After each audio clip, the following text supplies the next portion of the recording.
a very complex mathematical problem, right? So Right. if we use a pen and paper to solve this problem, it will take hardly, it will take almost 30 minutes, 1 hour to solve this problem and to get the results. But if we use this device called scientific calculator, it will make our task easy and our calculation will be done in hardly 5 to 7 minutes or 10 minutes, right? Right.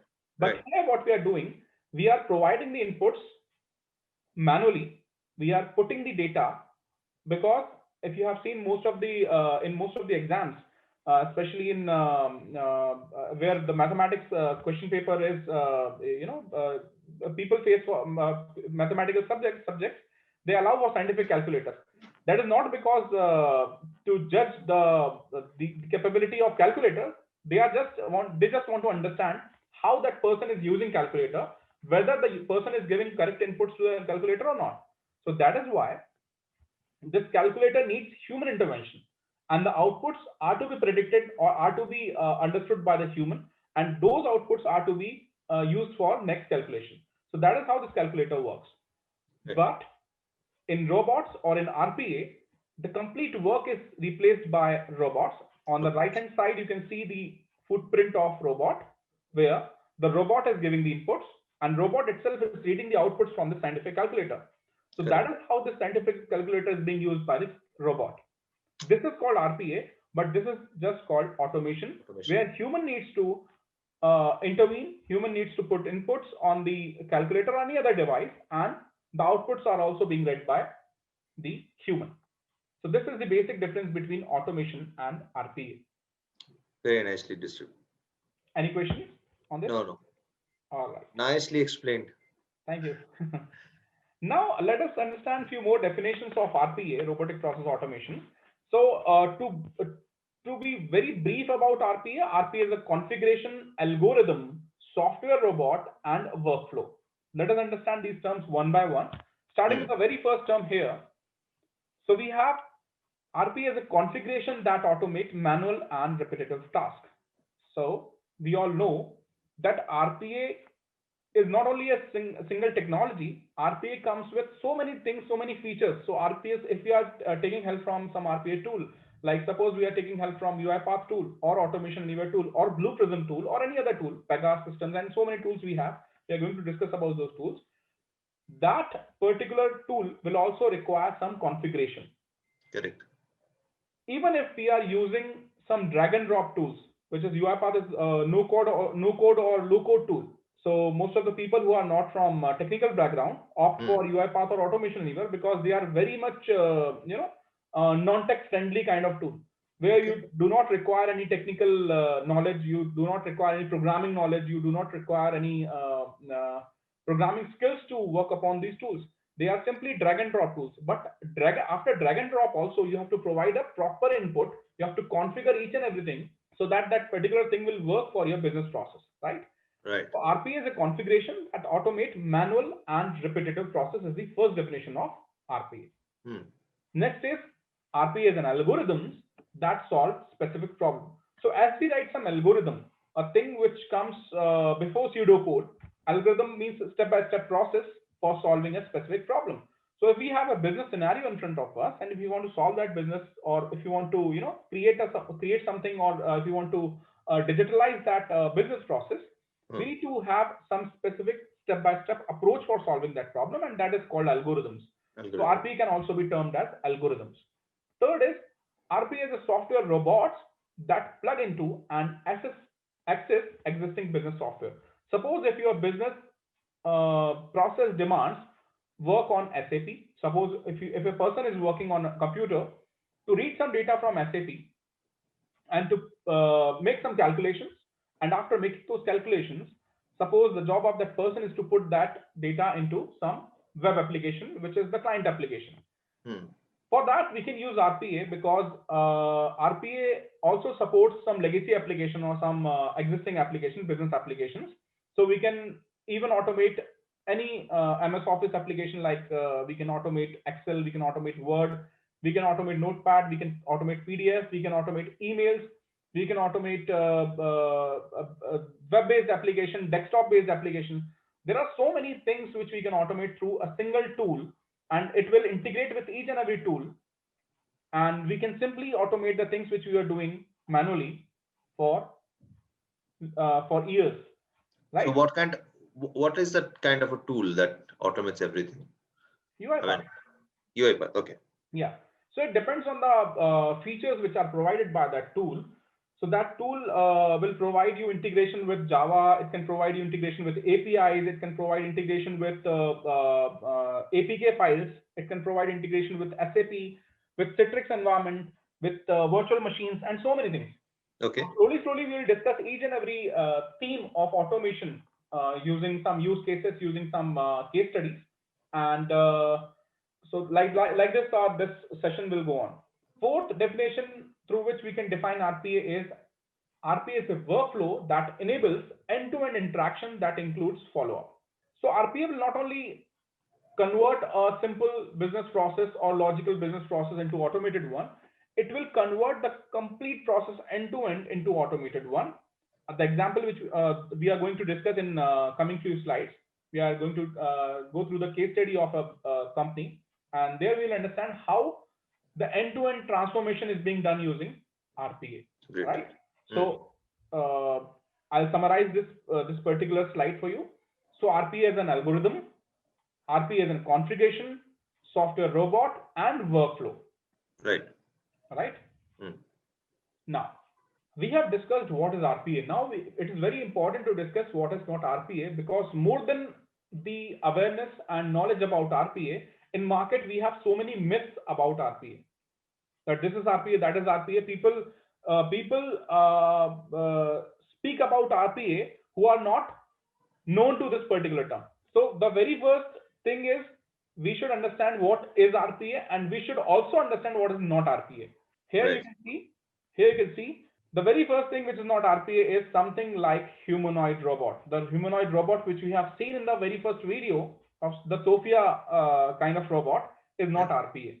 We are not going to create Sophia. We are not going to create anything like Sophia in our coming sessions. We'll be dealing with software robots. We'll be dealing with bots. Right. Simply in the terminology of UiPath, we call them workflows. Right. In UiPath, we call them workflows. In automation, and even in other tools, we call them bots, BOTS, or software robots. Right? Another important thing which is not RPA is something that can entirely replace human. Because already I have discussed that we need human for some decision making, for creating these bots, and for working upon them. If you have heard about RPA teams, and if you have a basic basic knowledge about RPA teams, then we have SMEs in RPA teams, subject matter experts. So the role of SME is to take work from these robots. So we always need SMEs in the form of human to work upon these bots, to take use of these bots. That is why RPA is never going to replace human entirely. Third important thing, something that replicates human cognitive functions. Still, we are not in that digital world, or digital technology has not grown up that much that we can replace or replicate human cognitive functions. So always we need human to where we need cognitive skills, cognitive functions like decision making, like understanding things, like working upon things by understanding things. Like we already have some technologies which are very near to that. That is machine learning, where we learn supervised in two ways, supervised and unsupervised learning. But still, we are in the world where we need human to perform some cognitive skills or cognitive functions. All right. So this is not RPA. These three things: humanoid robot is not RPA. Something that can entirely replace human is not RPA, and something that replicates human cognitive function is not RPA. After creating a new project, I'll be redirected to this particular screen. All right. So this is another screen of UiPath Studio Pro. So mainly UiPath Studio Pro is divided into three different screens, or three important components. And these components are, I'll just use Spotlight to display. This is the ribbon pane. All right. So the blue color thing you can see on your screen is called ribbon pane. All right, guys. So in this ribbon pane, we have what it is called? Ribbon pane or ribbon panel. Okay. In short, it is called ribbon pane, P-A-N-E. So in this ribbon pane, we have three different options called home, design, and debug. So most of the time we'll be using this design option, because in design option only, or design component only, will be used for designing the workflows, right? And debug pane or debug component will be used for debugging the workflow which you have created through design. All right. So this is the user interface which will be used for designing the workflows. All right. And once we click on home, we will be redirected to the same page from where we have started. From here, we can configure our UiPath Studio. I'll show you slowly how we can configure a UiPath Studio. But right now, I want you to be on the design pane. And on this design pane, we'll be learning few things one by one. All right. So once you are on this design pane, the very first thing you will find here is these 8 options in the activities panel. So this panel is the most important panel of this screen, called activities panel. Here you can find 3 panels: project panel, activity panel, and snippets panel. So you have to click on activities panel, and here you will find 8 options: app integration, computer vision, orchestrator, programming, system, UI automation, user events, and workflow. All right. So once you are able to see these options, this particular pane is called activity pane.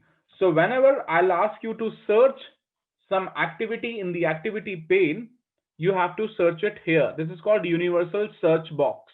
This is called universal search box. All right.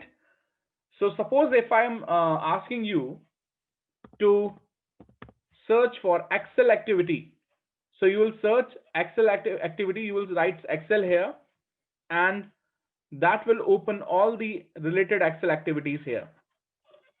All right. That particular activity will be highlighted. All right. So every time I'll ask you to search any activity in the activity panel, you have to click here and you have to start typing here. So that will be the activity panel, which you can search, which you can use for searching the activities, which will create your workflow. Now, how we can create our workflow? For creating a new workflow, so now we have created a new project. All right. The name of that project is 𝐻HE Day 4.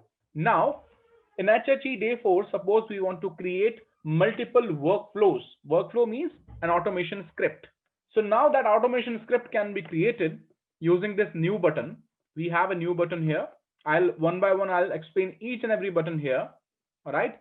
Also, I'll explain the buttons which are present on debug pane and home panel. All right. And home page of UiPath Studio. Let's start discussing the buttons which are available in design pane. So the very first button here is new button. So once you click on this new button, you'll find the options like sequence, flowchart, state machine, and global handler. All right. So I'll click on sequence first, and I'll name this sequence. So this sequence means something or a group of activities. So this sequence will also create. So all the options which are present here inside new will create a workflow. You can add multiple activities from activity panel in these different sequences. What's the difference between those? I'm coming to it. So I'll click on sequence first, and I'll name that sequence demo 1.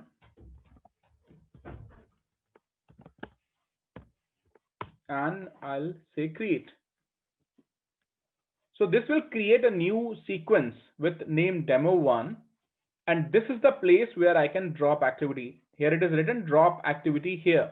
All right. Suppose I want to open any Excel file. So I'll see, or suppose if I want to send an email. So I'll ask you to search for send SMTP mail message, and I'll drag and drop it here. And then I'll configure this. Like this, I can drag and drop multiple activities here from activity panel as per my requirement, as per my usage. and I have to configure it here. Now I have dragged and dropped multiple activities here, one by one: send SMTP, process and trigger, send Outlook mail message, type into, send hotkey. So these are multiple activities. So here I can see exclamation mark. This mark is enabled because you have not configured this particular activity. So you have to configure this activity by putting all the inputs here, or all the important details here, which I'll be telling you what all details are to be mentioned here. So all the details are to be mentioned in the properties panel. So this is called properties panel. The right hand side panel, which you can see on a screen, is called properties panel. So here also we have three different panels: properties panel, outline panel, and object repository. So we'll be using this properties panel, where we will be giving the inputs for all the activities. All right. So for every activity, we have different property, and these properties are to be configured using property panel. All right. So what all things we have discussed so far? We have discussed about three main components of UiPath Studio: home, design, and debug. In design, we have created a new sequence. We don't know what is sequence. All right. Right now, we don't know what is sequence. We are going to learn that. So what is sequence? What is a global exception handler? What is flowchart? What is state machine? So all these options which are available inside this new button, we are going to discuss that.